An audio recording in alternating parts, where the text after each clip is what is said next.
دماغوں میں یہ خلجان پیدا ہوتا ہے، شیطان بہکاتا ہے کہ بہت سی دعائیں تو ایسی ہوتی ہیں کہ ہم کرتے کرتے معاذ اللہ تھک گئے، العیاذ باللہ، لفظ بڑا خطرناک میں نے استعمال کر دیا، یعنی بہت دنوں سے کر رہے ہیں مگر وہ کام ہو ہی نہیں رہا، وہ کام ہو ہی نہیں رہا۔ اللہ تعالیٰ تو فرماتے ہیں ادعونی استجب لکم، مجھے پکارو، مجھ سے دعا کرو، میں تمہاری دعا قبول کروں گا۔ اور اذا سألک عبادی انی فانی قریب، جب میرے بندے تم سے میرے بارے میں پوچھے تو کہہ دو میں تمہارے بہت قریب ہوں۔ اجیب دعوت الداعی اذا دعان، دعا کرنے والے کی دعا کو قبول کرتا ہوں۔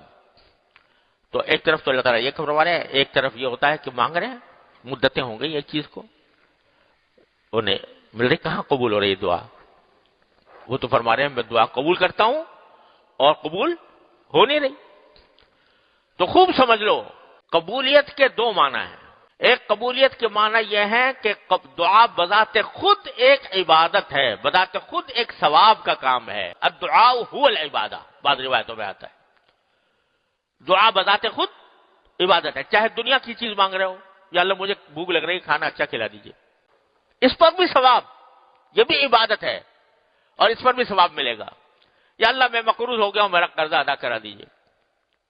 یا اللہ مجھے اچھا روزگار چاہیے، اچھا روزگار عطا فرما دیجئے۔ یا اللہ میں اپنے گھر والوں کے ساتھ میرے تعلقات اچھے کر دیجئے۔ یا اللہ مجھے صحت عطا فرما دیجئے۔ اپنے مقاصد کے لیے، دنیاوی مقاصد کے لیے جو دعا کر رہے ہو، وہ دعا بھی کیا ہے؟ عبادت ہے، ثواب ہے۔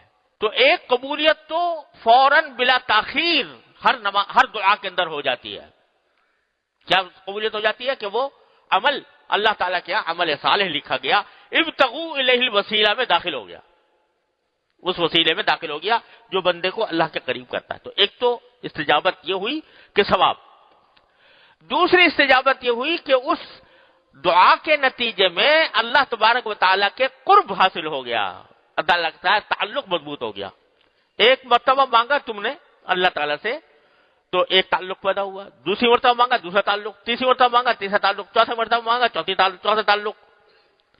تو تعلق اور اللہ تعالیٰ کی بارگاہ میں حاضری، یہ جتنا مانگو گے اتنی ہی بڑھتی جائے گی، اتنی بڑھتی جائے گی، اور جتنی حاضری بڑھتی جائے گی اتنا اس باری تعالیٰ کے ساتھ تعلق مضبوط ہوتا جائے گا۔ جب تعلق مضبوط ہوگا تو دھیان اس کی طرف رہے گا، دھیان ان کی طرف رہے گا، تقوی پیدا ہوگا انشاءاللہ۔ تو ایک تو استجابت یہ ہے، اس سے کوئی کسی دعا میں تخلف نہیں ہوتا، یعنی ہر دعا کے اندر یہ دو فائدے حاصل ہوتے ہیں، اجر اور اللہ تعالیٰ کے ساتھ تعلق کی مضبوطی۔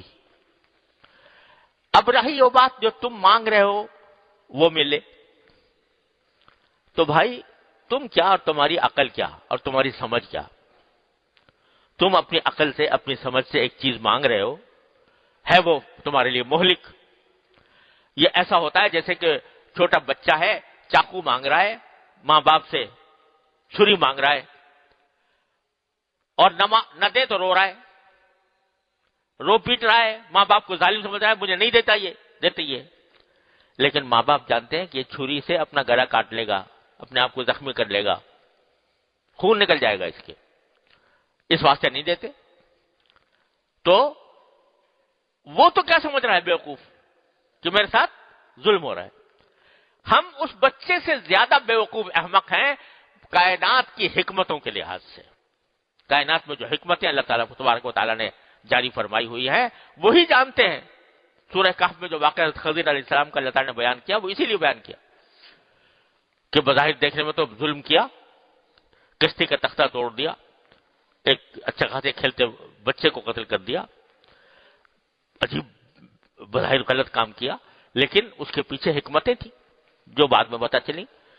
تو بعض اوقات اللہ تبارک و تعالیٰ سے تم مانگ رہے ہو کہ یہ دے دو یہ دے دو، اور وہ اللہ تعالیٰ اسے نہیں دیتے کہ وہ تمہارے لیے مضر ہوگا۔ مجھے یاد ہے کہ ایک مرتبہ میں سعودی عرب کے حرمین شریفین سے واپس آنے والا تھا، تو میرے عزیز رہتے تھے کویت میں، ان کا اصرار تھا کہ ہمارے پاس ہوتے جاؤ۔ میں نے یہ ارادہ کر لیا، ایک دن تھا، ایک یا دو دن تھے میرے پاس، میں نے سوچا واپسی میں ہوتے جاؤں گا۔ ٹکٹ لے لیا, سیٹ بک ہو گئی, ویزا میں کچھ دیر لگ گئی.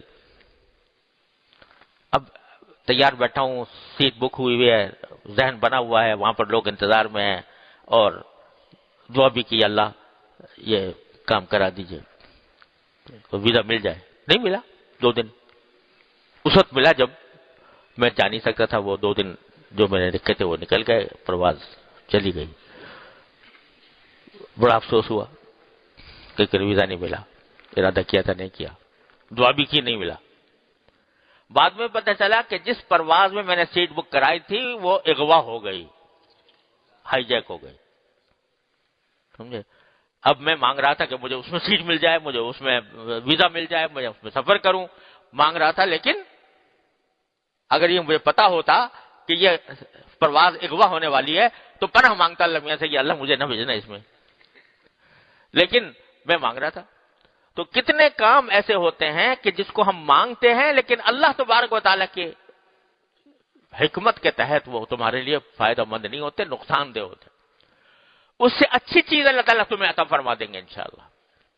لہذا اگر کوئی بات جو مانگی گئی ہے وہ پوری نہیں ہو رہی تو سمجھو ضرور کہ دعا آئے گا نہیں گئی, انشاءاللہ اس سے بہتر چیز تمہیں ملے گی, اللہ نے چاہا ضرور ملے گی. اور اگر تم کوئی دین مانگ رہے ہو اللہ میاں سے, یا اللہ مجھے دیندار بنا دے, یا اللہ مجھے نماز کا پابند بنا دے, یا اللہ مجھے جماعت کا پابند بنا دے, اس میں تو یہ احتمال نہیں ہے کہ یہ کوئی نقصان ہوگا. اس میں تو نقصان کا احتمال نہیں ہے, لہذا اللہ تعالیٰ ضرور قبول کرتے ہیں. لیکن اس قبولیت کا ایک کا مطلب تو بعض اوقات یہ ہوتا ہے کہ اس دعا کے نتیجے میں ایک شخص جو ہے بے نمازی تھا, دعا کرتا رہا, کوشش بھی کرتا رہا, دعا بھی کرتا رہا, لیکن ساتھ تھوڑی کوشش بھی چاہیے دعا کے, محض دعا پر کوشش بھی کرتا رہا, دعا بھی کرتا رہا, تو انشاءاللہ نمازی بن گیا. جب تک نہیں بنا تو کم از کم دل میں ندامت ہوگی, حسرت ہوگی کہ میں بے نمازی ہوں, جماعت سے نماز نہیں پڑھتا. تو اس حسرت اور اس افسوس اور ندامت پر بھی اللہ تبارک و تعالیٰ کے ہاں درجات بلند ہوتے ہیں, اس کا بھی ثواب ملتا ہے. اگر بندہ کوئی جان بوجھ کر بے ہمت ہے اور کوئی کام نہیں کر پایا, تو میں نے عرض کیا تھا نا, حسرت نایافت, جیسا سنایا تھا آپ کو ایک آدمی کا, حسرت نایافت, میں کر نہیں سکا, اس کے اوپر جو میں حسرت ہو رہی ہے, اس کے اوپر مجھے ندامت ہو رہی ہے, اللہ تعالیٰ کے سامنے میرے شرمندگی محسوس ہو رہی ہے, اس پر بھی اللہ تبارک و تعالیٰ اجر و ثواب مرتب فرماتے ہیں, اور بالآخر پہنچ ہی جاتا ہے. ہو نہیں سکتا اللہ تعالیٰ سے مانگے, اس کا قرب مانگے, اللہ تعالیٰ کی رضا مانگے, اللہ تعالیٰ کے دین پر چلنے کی توفیق مانگے, اور کبھی نہ کبھی آخر میں جا کر اس کو توفیق نہ ہو, ممکن نہیں ہے. اللہ تبارک و تعالیٰ ضرور دیں گے توفیق. تو میرے بھائیوں بہنوں, عرض یہ ہے کہ اللہ تعالیٰ تک پہنچنے کا ایک بہت ہی سہل الحصول, آسان, مختصر راستہ یہ ہے کہ دعائیں اللہ تعالیٰ سے مانگنے کی عادت ڈالو, ہر قدم پر, ہر قدم پر, ہر قدم پر. گھر میں داخل ہو رہے ہیں کہ یا اللہ گھر میں سب کو عافیت سے پاؤں. گھر والے خواتین ہیں وہ اپنے گھر کے کام میں مصروف ہیں, یا اللہ یہ کام اچھا کرا دیجئے, عافیت سے کرا دیجئے, آسانی سے کرا دیجئے. یا اللہ میں کھانا پکانے جا رہی ہوں, مجھے کھانا صحیح پکانے کی توفیق عطا فرما دیجئے, یہ لوگوں کو پسند آ جائے. جو حاجت ہے, انسان تو حاجتوں کا پلندہ ہے نا, تو جو حاجت ہے, چھوٹی ہے یا بڑی ہے, اللہ تبارک و تعالیٰ کی بارگاہ میں پیش کر کے مانگتے رہو اور مانگتے رہو اور مانگتے رہو. جتنا مانگو گے اتنا ہی اللہ تبارک و تعالیٰ کا قرب حاصل ہوگا. حضرت تھانوی رحمۃ اللہ علیہ فرماتے ہیں, ایک مرتبہ مجلس میں فرما رہے تھے کہ اللہ تعالیٰ کے ہاں دینے کی کوئی کمی نہیں ہے. کوئی جھولی پھیلانے والا ہو تو اس کے ہاں دینے کی کمی نہیں ہے. تو حضرت مجذوب صاحب حضرت کے خاص خلفاء میں سے تھے, وہ بیٹھے ہوئے تھے. حضرت کسی کے پاس جھولی نہ ہو تو کیا کرے, کسی کے پاس جھولی نہ ہو تو کیا کرے. فرمایا جھولی بھی انہی سے مانگے, جھولی بھی انہی سے مانگے. یا اللہ مجھے دعا مانگنے آتی نہیں ہے, مجھے دعا مانگنا سکھا دیجیے.